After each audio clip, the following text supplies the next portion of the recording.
you're the first freak out because of headphones.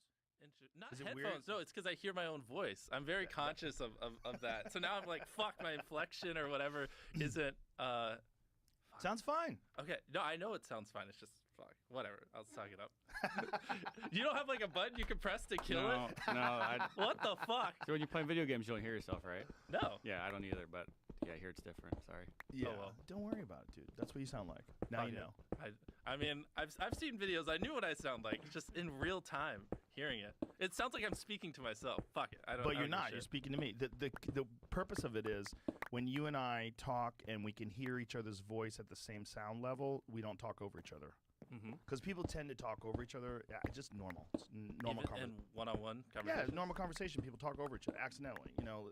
But when you hear both sounds, both voices at the same sound level, it sounds really clunky in your ears. It's imperative when you have three people. If you have three people and you don't have headphones on, it'll be a disaster. Everyone starts talking over each other, and then when you're listening to it, it's like unlistenable. It's hard to. That makes sense. Yeah.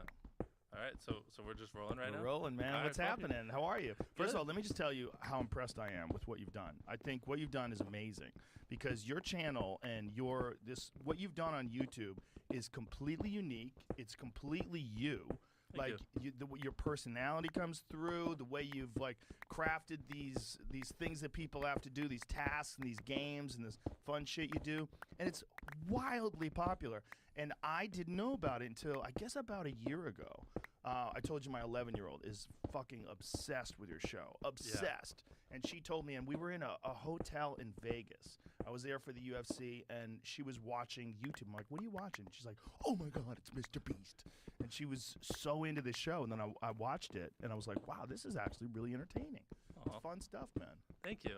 Yeah, it's been crazy because I've been doing it since I was 11. And Really? Yeah, so now I'm 23, and so it's just like basically every year it's just gotten crazier and crazier. And I used to make $1 a day. The first few years I wasn't even making money off YouTube, but once I started making money, I was making $1 a day, and I saved up for a couple months. I bought a microphone, saved up for half a year. I got a computer, and I just always reinvested it. And so it's like literally just all. I mean, I was like as awkward as they came. No money, no nothing, and I just basically just obsessed over YouTube every day for a decade. Are your first episodes available when you were 11 years old? No, because I had a friend when I was 13 that found my channel, and so I deleted like all the videos. I got really self-conscious. Oh no! I know, but so everything from 13 and up is there, and yeah, they're fucking terrible. That's still cool. Yeah. So what did you do when you first started? Like, what was the first idea? The very first video, weirdly enough, I played this stupid game and some hacker like killed my base when I was 11, and so I uploaded it, and my first video got 20,000 views like instantly because it was like all the people that played the game was like, oh shit, you can hack in this game. It's a game called Battle Pirates. I guarantee you no one What is it listening. called? Battle Pirates. No one here has ever heard of it. Battle Pirates. It was, Battle Pirates. Yeah, it was a really small game, but I uploaded that and I got 20,000 views, and that was probably the best thing that could have ever happened to me because then I was hooked from day one. Literally, like most people, it takes hundreds of videos before you get like one view, and somehow the very first video I uploaded at 11 got like 20,000 views, and then I was just like, oh, I fell in love, and I've been hooked ever since. Wow. So it was kind of almost by accident. Essentially, yeah. It was that, and then because this was way before YouTube was even a thing. Like, Right. you know, no one was really a YouTuber. Hardly anyone made money. When did YouTube when did it launch? Like 2006 or whatever. Yeah, YouTube was a 6, 7. thing, but like the partner program wasn't really a thing. No one Right. was making money. Right. And it was definitely back before it was cool. Like when I was doing YouTube when I was 14 and 15, like now, you know, it's cool if you want to be a YouTuber in high school or middle Yeah. school. Back then, like no one gave a fuck. You know what I mean? It was like you're just worried they would try to play your videos in class or make fun of you or stuff like that for it. So, but how did it evolve to what it is now? Was it a vision? Was it a slow, sort of a gradual increase in numbers? And Yeah, I mean, it's about as slow as it gets. I mean, so like when I was a young teenager, I was getting no views, had no money, had no equipment. And so for the most part, it was just like, I was just trying to scrounge money so I could buy equipment because I was using my brother's old laptop. And so like my first couple hundred videos, I didn't have a microphone. Like imagine just like crackly, terrible voice. And so once I got monetized, I saved up for a few months. Like I told you, I bought a microphone. I can just give you a mile high history. And I saved up for like 6 months. I mean, I was just doing video game videos, and they were terrible. But I saved up. I got a real computer. And so now I can actually record the video game in high quality. I have a microphone. I'm like 15. And I just kept going and going. Trying to figure out like what are some of like the hot spots. Like essentially up until 18, I had been doing YouTube pretty religiously, but I was making no money. Like this is kind of the turning point was when I graduated from high school, and my whole life I was like, I want to be making enough money by the time I graduated to do this full time, and I wasn't. I was still only making a couple $100 a month. So I graduated high school, and my mom was like, either move out or go to a community college. And I didn't have enough money to move out, but I hated school with a passion.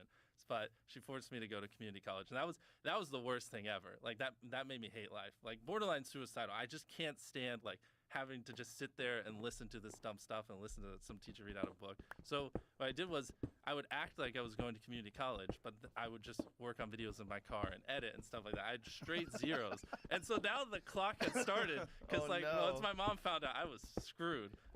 Were you aware of that? Like, that you're running a risk? Yeah, exactly. Yeah. And so I would act like I was going to college that whole time, but I wasn't. And I didn't have enough money to move out. And that was kind of when I was just like 15 hours a day, all in. I was like, I'm fucked if this doesn't work. And I had some videos pop off. I couldn't tell you which ones, but I had a month where I made 20 grand because I just had some videos just do really, really well.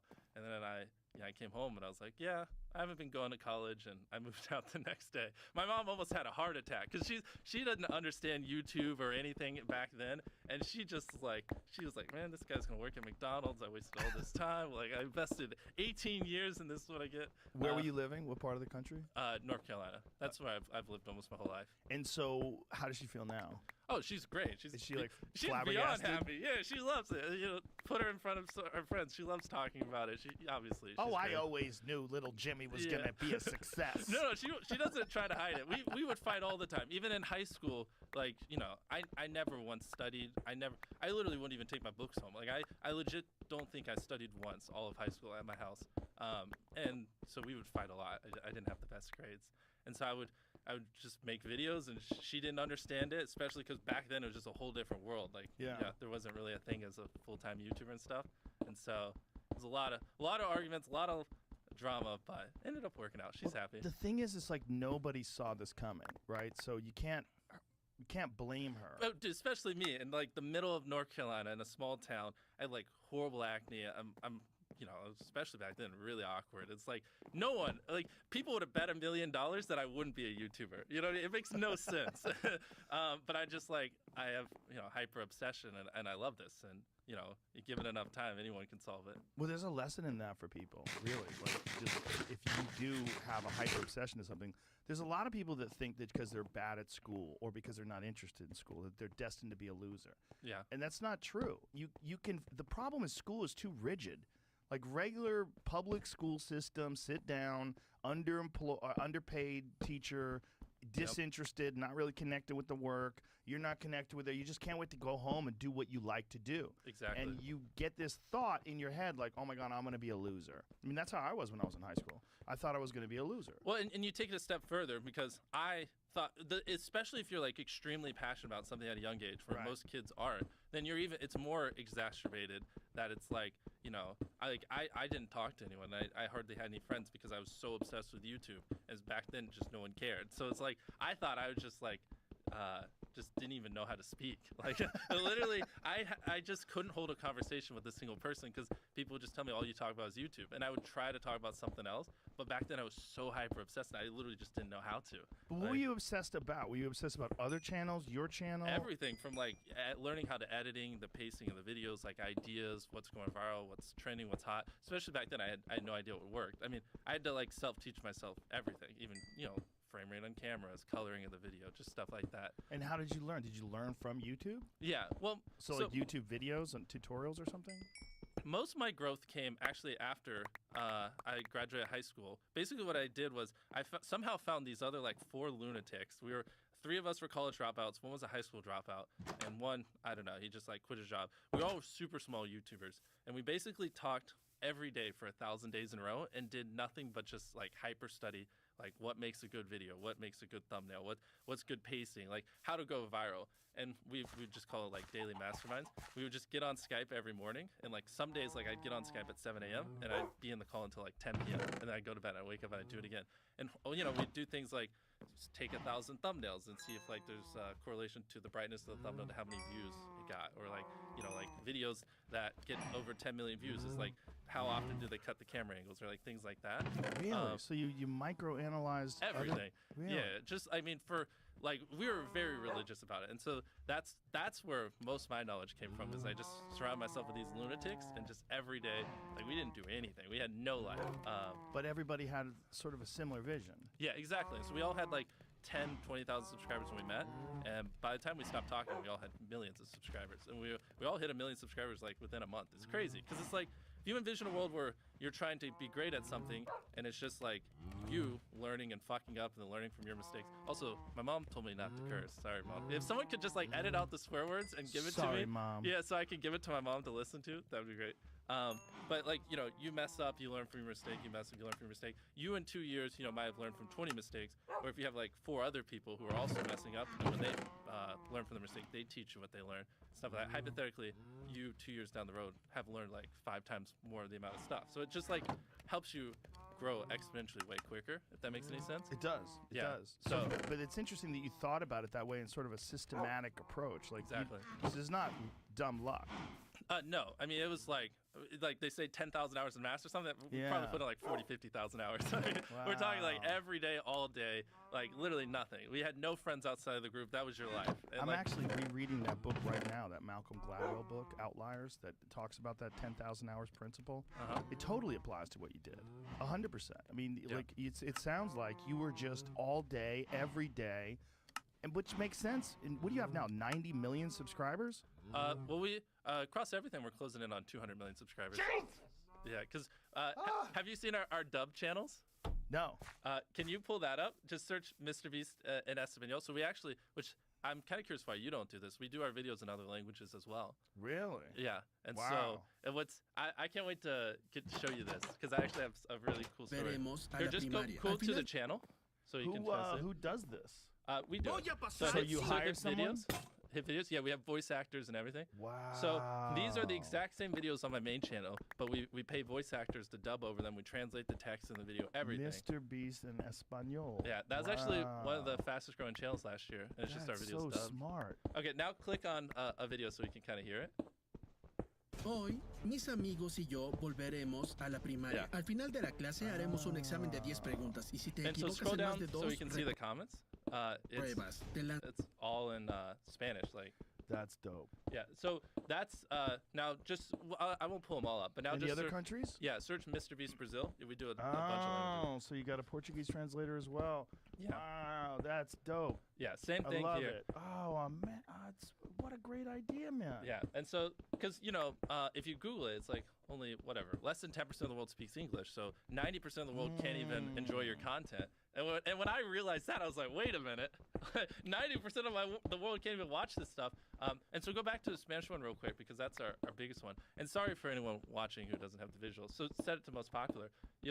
We just started doing this like 6 months ago, and it's crazy like how viral some of these videos Wow, are going. 51 million. Yeah, and What- the problem with me is like, I don't know if someone's going to translate if they're going to say exactly what I said. well, you have quality control. So we have like before a video gets uploaded, we have 3 different people who basically write the transcript, and then if the words don't line up on all 3, then or sorry, let me think about the process. We have something like that because I was worried about that as well. I think we take the original transcript and then we have it dubbed, and then after it's dubbed, we have like 2 different people write out, and if it doesn't line up with the original, then there's like it's a red flag, and we look at it. Interesting. Yeah, we built some system where I don't have to worry about that.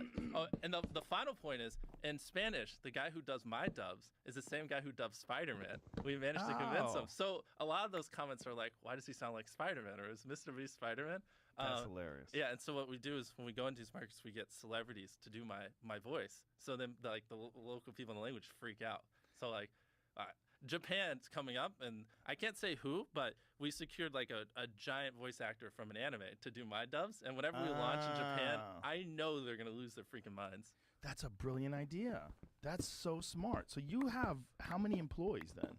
I mean, across everything, over 100. I don't know. It's been a while. Wow. Yeah. And what are you, 23? Yeah. That's crazy. Yeah, it's wild. I think I just had the blessing of finding what I loved at a young age. So like, cause to get to this level, it takes a decade. Most people don't find what they love until their young 20s, so they'd be where I'm at in their 30s. I Yeah. just lucked out and found it when I was really young. It's that, but it's also your vision. The fact, one of the things that I was really impressed by when I started looking into you after my daughter introduced me is that you invest so much money into all the the show. money I make. I don't. Why do I need money? So you don't like go crazy. You don't have a Ferrari or anything nuts. No. I think living your life chasing like a nicer car and a bigger and bigger box to live in is kind of like a dumb way to go about life. Yeah. Yeah. So I actually, funny enough, I lived in like a super below average home, and I kind of learned why famous people don't live in below average homes because someone broke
and stole everything I owned. So I had to get a little nicer house for security reasons. But before I was robbed, I mean, like my place was like a little duplex, $700 a month. You get a roommate's 360 split.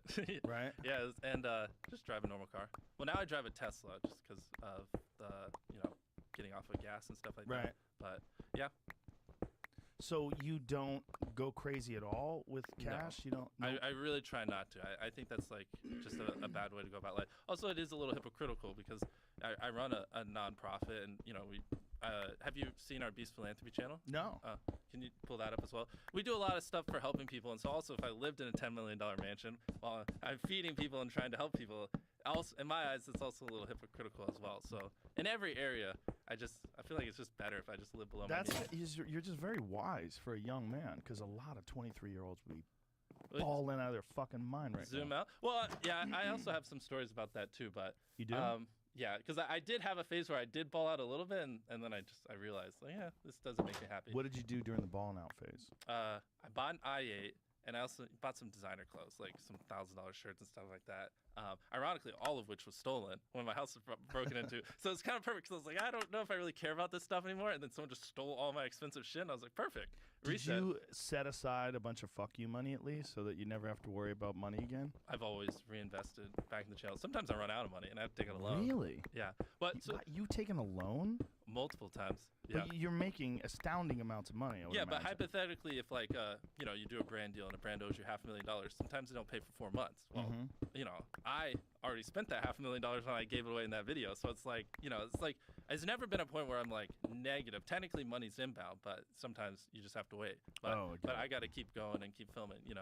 Wow, it's very unusual that someone would spend that much money reinvesting in the show. Yeah, which ironically is why we made more money last year than any other YouTuber on the platform, because the thing is, like, for YouTube, a lot of people are very young, and so I think it's like there's so much money in this industry, but most people are so young that they just don't even realize the opportunity they have, and they don't understand a lot of these things. Right. And so I think that's like, it shouldn't be revolutionary that I reinvest all my money. Like, that's something businesses have been doing for centuries. You know what I mean? Right. It's not that crazy, but I think, just like I was saying, like, people are just so young and they don't understand, like, the opportunity you have here. I mean, if you have 50 million people that watch everything you do, you can start business, you can do anything. You know what I mean? It's very valuable. Well, the thing is though, you're treating this like an established business, and I think there's a lot of people that get into YouTube and they have no idea what they're doing, and they have no business sense.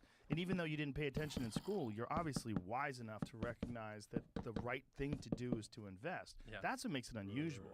Because, like, you give a 23-year-old the kind of money that you're making, most of them are going to just go fucking crazy. I think even younger, because I started getting money when I was 19, 20. And so there's so many things I want to say on that, because I agree, and I feel like I have some good advice to add for people in those positions. But there's a couple things. First off, to be like this successful as a YouTuber, you kind of have to understand, like, there's like 3 different pillars that make get us where we are. Like, you have to have the business sense, reinvest, hire, scale up. I mean, the things we're doing are huge logistical nightmares. Have you ever tried to buy a private island and then you buy a private island and there's no beach, and so you have to terraform a beach and build a pier and stuff like that. Is that what you did? Yeah, I mean, there's so many. You guys crazy bought an island? Yeah, because we did a video where Last Leave Island keeps it. And then so we buy an island, and it looks better on the internet, and then you go see it, and there's no beach. Fuck, now you got to import 5,000 pounds of sand So and stuff like that. where's the island? Somewhere in the Bahamas. Someone won it. So the person who Someone won a fucking island? left. Yeah, we're actually about to do something similar again coming up. How much does an island cost? That one was like 800 grand, and then we put like 100 grand into like renovating it. And then Wow, how big is the island? it was huge, like 3 football fields or something like that. It took quite a while to walk to the other side. This is it? Yeah, that one. I bought this entire island. You can get an island for 800 grand? Yeah, in the That's Bahamas. That's kind of a shock. How many islands are in the Bahamas? I'm gonna be honest, I have no idea. But like that beach you see there, we had to build that beach. Really? Yeah. So that sand wasn't there. We had to import it. So it was just like rocky coastline? Exactly. And we needed a beach to film on, so we basically had to build a south part. And so did you put a house up there, or like No. is it just an The island? person who won it just sold it. Oh, did they really? Yeah. Right away? Yeah. He's like, I don't fucking want it. I was like, well, then sell it. And so these people, how do you find them? This one. The contestants. It's different for every video. This one, I'd have to see them all in particular. Like, this one was a mix of random people and my boys. The hard thing is like sometimes I love pulling random people, but if you grab random people, sometimes people just don't know how to act on camera. And they freeze up and they're Right. really not good for content. And so like in an ideal world, everyone in my videos is just purely random, which is what I'm trying to get towards because I'm trying to get better at like filtering out the random people that just freeze up and aren't good on camera. That one's a little older, so some of those are like people I knew because I knew they'd make good content. Because I would bring someone in a video and they'd win something and they'd just freeze up and they'd do nothing. They'd just be like, oh, thanks. And then all the comments are like, no one just says, oh, thanks when you win 100 grand. This is fake. Mr. Beast is fake. All this is fake. And I'm like, no, it's real. The fact that he's acting like that shows it's real. But like the masses don't understand that. So I have to be like very like strategic on how I pick people, or everyone's just like, oh, this is fake. They didn't react. So how do you pick people? Do you have an audition? Do you have a conversation with them? Do you meet them? I literally just hired a casting director, and usually we just like get large amounts of people. They filter through, and we're just looking for like people. A, do they need it? Like, do they actually need this help? Would it benefit their life? You know, obviously they can't be super rich. And then also, it's literally just like put a camera in front of them, and do they freeze up? That's it. I just can't have people like freezing up because then it just like I don't know. It's just not content, and I can't just pause the show and like explain like, oh, they're not talking right now because they, you know. So when they meet you, is it for the first time? Yeah, when we film, it's usually for the first time. So the casting person sets everything up, and they get these applicants from... It really just depends on the video, because like some videos like Squid Game, there's 456 people.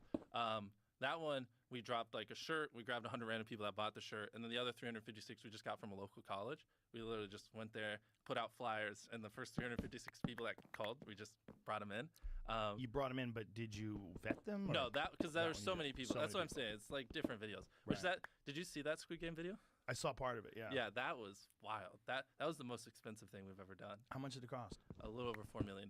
Jesus Christ. Yeah, because we had CG, recreated all the sets. It's like, and the thing is, like, there's not really room for error. You know what I mean? Like, Right. this shit has to work. You know, and so like, you know, engineering, like the glass bridge, we legit had to build the glass bridge where Wow. we drop them and safety and all that stuff. Yeah. And when you're doing this, are you bringing in stunt people? Like, how are you coordinating all this? For Like to set up challenges, like, well, if you're doing something where you drop people off how do you make sure that they don't die? well, there's foam below it, and obviously it's safe. Everything, you know, we safety tests beyond belief. That video we had over 100 different people working on. So like, yeah, Wow. you know, I mean that. I don't even know how many people we had working on that glass bridge thing. That one was very stressful because it's like, you know, you spot a trend. Squid Game's hot. It's not like you have 6 months to pull it off. It's like, fuck, this is hot. It's not gonna be hot in a couple months. Like Right, if we're doing it, right. we gotta do it in the next month. And so it's like, you know, it was basically like 3 or 4 warehouses just filled with like these crazy like sets, and all this stuff has to move concurrently. Yeah, I mean it's hard without the visuals to even begin to explain it, because like the first set we had was like literally like the size of a football field, and we need go to the Here it very is, right beginning. Yeah, that's the glass bridge one. But yeah, look at this set. Like those are real walls we built. Those things are fucking huge. Sorry, Mom, for Wow. swearing. Sorry, Mom. Yeah. Oh well. Like that. It's you can't even tell the scale of how big that room is in the shop. But that's 456 people, and look how tiny they are. What are you hitting them with? So again, this is like the crazy stuff that people don't even realize we have to do. So we had to build these squibs on them. So when people got out, because in Squid Game you got shot when you got out. Right. We can't shoot people. So the next best thing is we put a device on them that when they get out, it just shoots out ink to Right. signify that they got out. So everyone had a device strapped to their chest that we had to custom build, and then we had to build software in an app. And then we had like 100 spotters around. So if I said red light and they kept moving, the spotter would click the app on their app and basically pop their squib. So you they're out. developed an app specifically just for this? Yeah. That's hilarious. I wish I had it on me. And so you would see all 456 people, you'd see their face, and then when they got out, the spotter would pop them out. That's the thing, like, there's so much stuff that goes on behind the scenes to make this stuff happen. Like, it's stressful, it's hard, and it's brutal. Wow. And where did you get the doll? The doll that spins its head around? That one? You build that? Yeah, some company in Europe, they built it for us. It was like 50 grand. What do you do with that after you're done with it? That's the problem, because none of our videos are the same. It's like, usually we give stuff away or we just put it in storage, but like, I know, like, I Where's don't know. that doll now? I don't want to lie to you. I have no earthly idea. I mean, we have I'll buy it. Oh, you'll buy it? Yeah, I want to put that doll in my studio. Okay. I think that would be dope as fuck, wouldn't it? The little doll head? Come on, Yeah. man. That thing would be cool as shit. To have that here? And then, so now skip to the next scene. I mean, because I can run you through it. That's why, like, this originally was supposed to cost $2 million, but as we're going through it, it's like, oh, fuck, now it's 2.5. Oh, fuck, it's 3. And I was like, okay, you can't get Wow. any more than 3 million. And next thing you know, like, you actualize the budget afterwards, it's like fucking $4 million. Holy Uh, shit! And this is, did you have to take all this down once you were done? Yeah, and then So you just lease these warehouses? no, we own them. We Oh, have you own them. Okay. Yeah, we have one of the largest studios on the East Coast. Oh, so you built warehouses specifically so that you can do all kinds of stuff like Exactly. this. Well, and so you can pause it. He gets the gist of this. That's kind of the problem for me is like we're reinvesting so much money in the videos and pushing them to the max, but I also need space. Like, Right. because like the videos are so big that so if you want to, you can't just work on a video for a week. You got to be working on months in advance, and so you basically got to always be working on, in an ideal world, 6 to 10 videos. Well, if one video takes up your entire warehouse, how the fuck do you work on the other 5? Right. So like space is a huge bottleneck, and I'm in the middle of nowhere in North Carolina. There's not tons of studio space and stuff like that. So we have like 3.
or 4 studios that we the newest one is what I call our campus that we built. It's a giant $10 million studio, and it's kind of like a money game because like I want to reinvest and go big on videos, but I also need to build infrastructure, so it's kind of like a balancing act.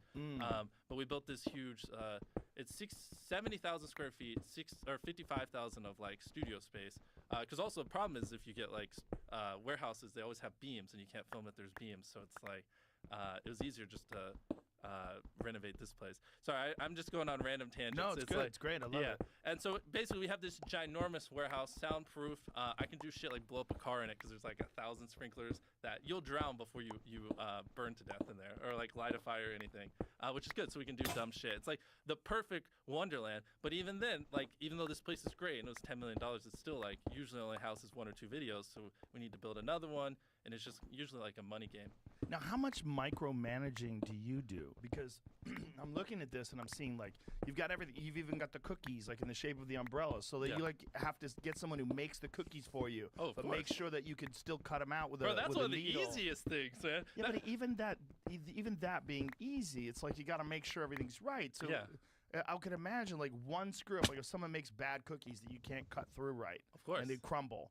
Oh, I Your- mean, your we do stunts- test on test on test on test leading up. Dude, this one was crazy. The tug of war scene. Look at that set. Isn't Oh that my freaking God, crazy? That's amazing. Yeah, And that's so they're over foam, so they just Yeah. drop down They into drop a into giant foam. pile of foam. yeah. That's incredible, dude. That's probably one of the coolest shots I've ever gotten. Yeah, I mean, this is like something that looks like a set from Fear Factor or something. I mean, it really looks like Wait, a look big at this time. one too. Pause it there. Look at that shit. It's crazy. Yeah. I love it. No, it's really cool. I love what you do. Oh, I just think it's amazing how much dedication you have to this. thank you. Because no one's telling you to do this.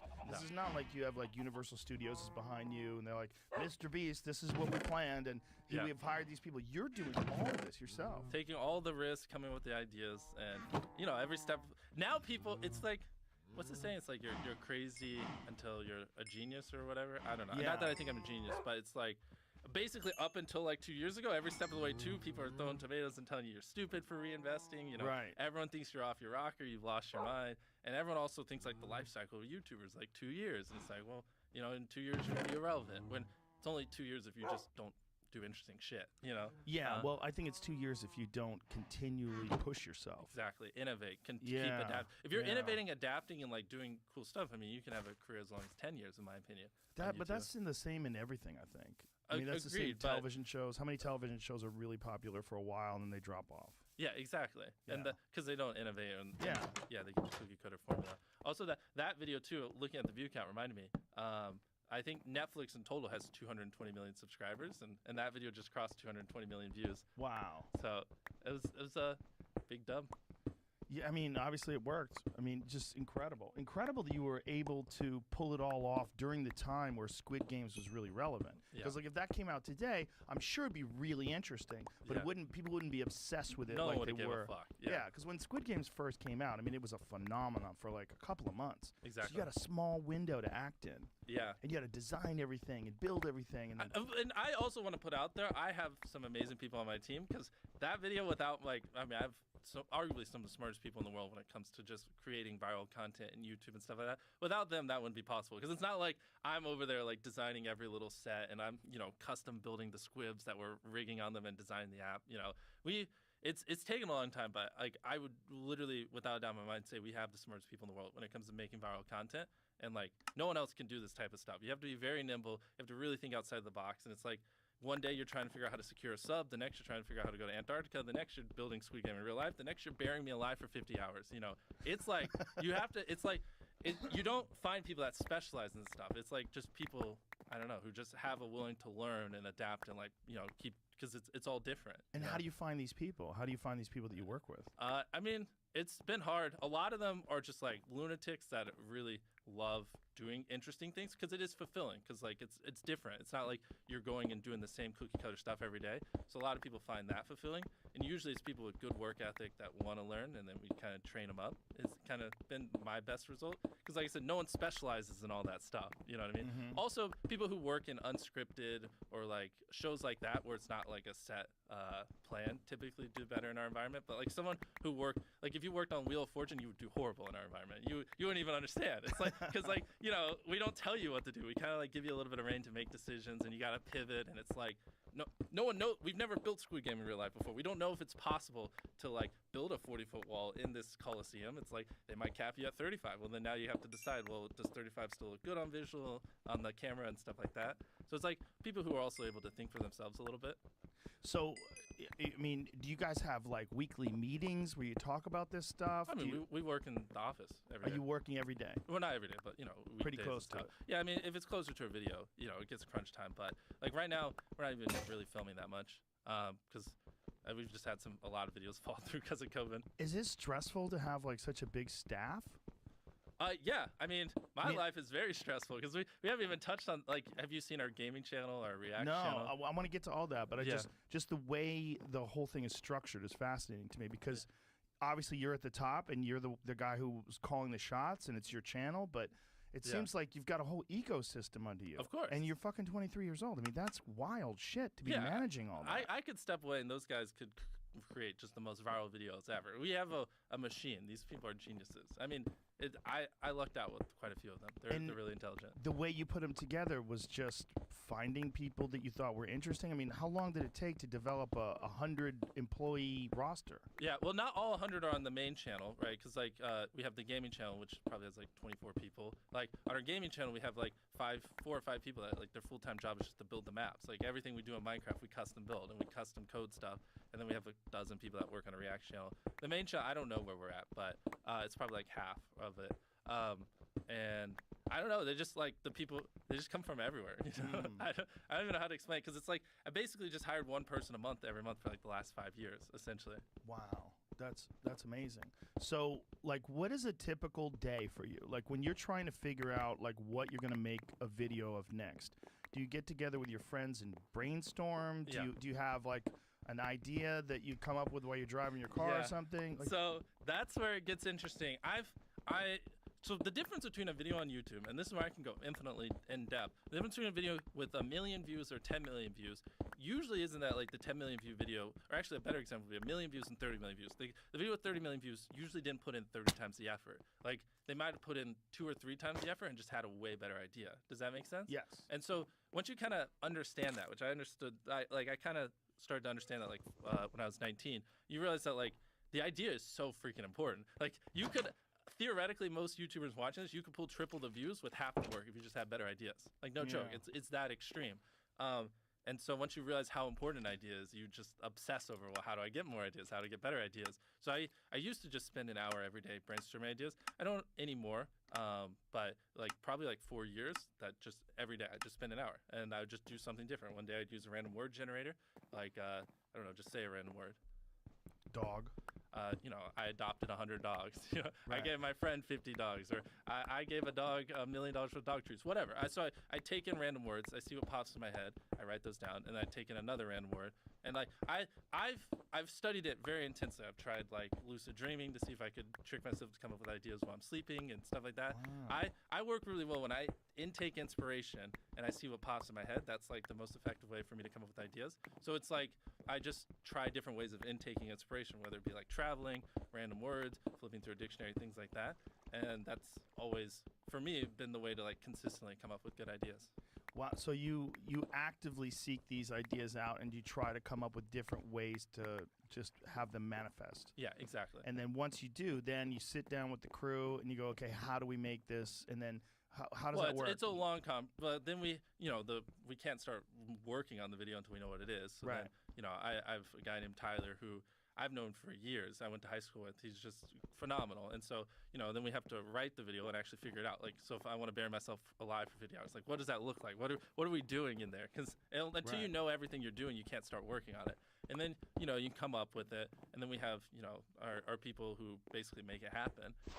But then the problem is it's like, oh, well, you wanted a giant ball in a coffin. But, like, they're like, oh, well, you can't get a giant ball. And so then it's, like, just months of back and forth, like, and this is where most people fall apart and why like this wouldn't work in traditional media, because it's like you don't write a script and then just hand it to them, especially because it's non-scripted. Like, so you can't just say like, here's what we need, and then they just do it and then it magically happens, because like once they start working on it, there's like all these things like, oh, well, this isn't possible, so it's like a back and forth for months. And then it's like usually it's like, well, since this didn't work, that means this doesn't work, and the hypothetical thing like you can't light a firework in the coffin or whatever, or like you can't light a fire.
like one of the bits was me to cook food. Well, because of the ventilation, you can't light a fire in there. So then it's like you got to change it. So it's like a lot of back and forth like that over the course of months, and then you get a final product, which is why you need intelligent people working on it so they can like do that, and they can occasionally make decisions on their own without having to push it all up to me, because then I'd want to kill myself.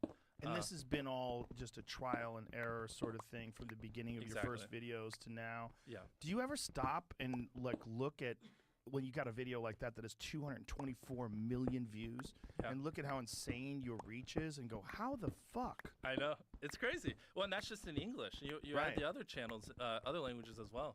Yeah. I mean, I don't know. I don't even know how to put it into words. I mean, it is crazy. It's like obviously it just feels like numbers on the screen, but if I tried to visualize 100 million people, it's unfathomable. Now, you're in an unusual situation too, because YouTube is, you know, it's a weird place because it's got these, you have like partnership deals, right? So you get a piece of the ad revenue, but you essentially don't have a contract. Like YouTube can just go, you know what, fuck Mr. Beast. Well, let's get rid of him. Why would they? Of course they shouldn't. It's a terrible idea. But you're in this weird, like if they change the way they monetize things for any reason, I know that has happened to certain people, right? Where they used to have some sort of a deal with YouTube where they were making videos, and for whatever reason, YouTube demonetized them, and they go into full-blown panic. Yeah.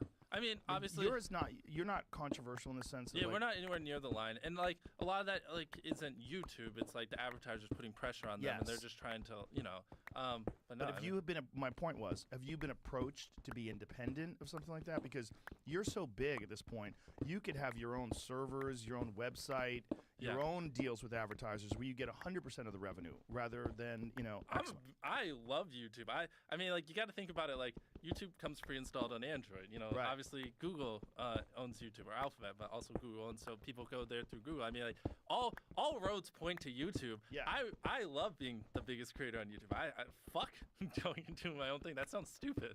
Like hell no. Like I can have, you know, one of the largest audiences in the world, and I instead of thinking about building my own platform, I'd rather think about building businesses leveraging my audience off of YouTube, like, you know, like Beast Burger and our snack brand and other stuff like that.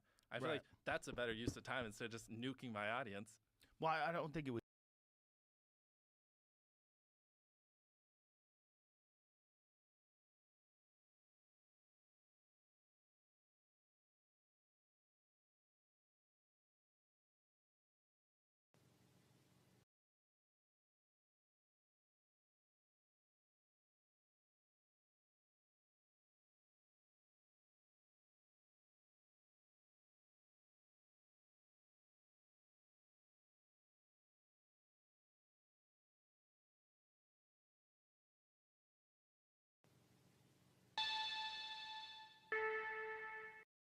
No, you're the first.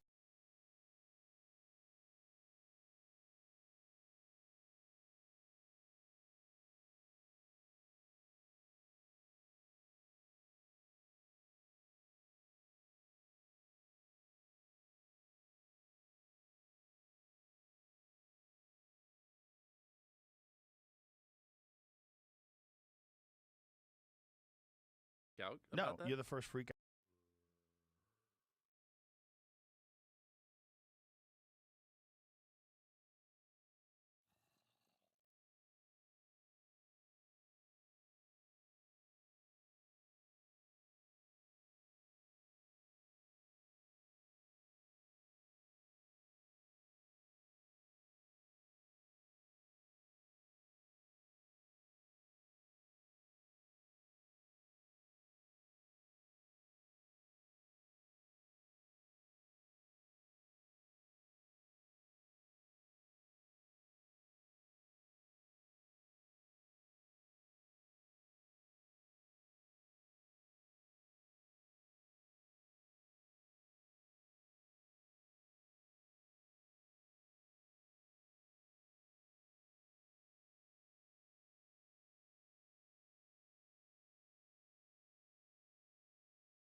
out No, about that. you're the first freak out because I like this wouldn't work in traditional media because it's like you don't write a script.